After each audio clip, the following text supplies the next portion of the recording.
5, 4, 3, 2, 1. Further, SAC markets the agricultural produce of its members. It retains the sale proceeds in many cases. It is this retained amount which was payable to its members from whom produce was bought, which was invested in short-term deposits or securities. Such an amount which was retained by the SAC Society was a liability, and it was shown in the balance sheet on the liability side. Therefore, to that extent, such interest income cannot be said to be attributable either to the activity mentioned in section 80p(2) of the Act.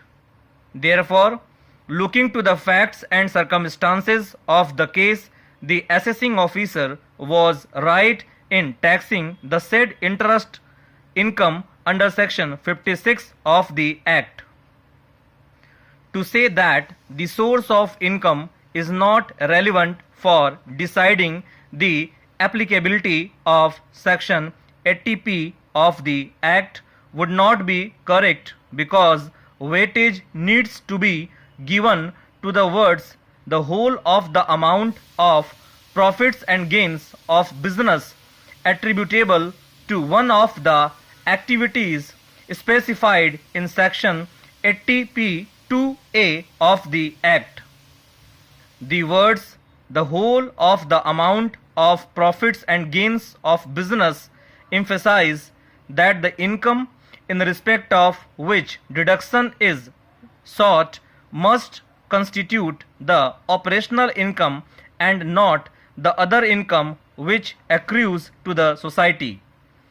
As regards validity of the notice under section 148 of the Act to reopen the assessment, it essentially concerns factual aspect. The tribunal is the final fact-finding authority under the Act.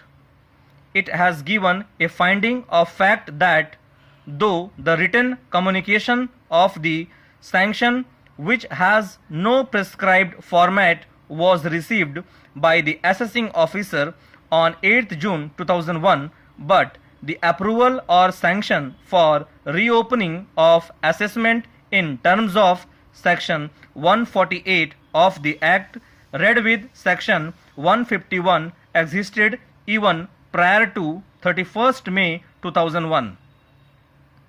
There is no reason to interfere with this finding of fact given by the tribunal.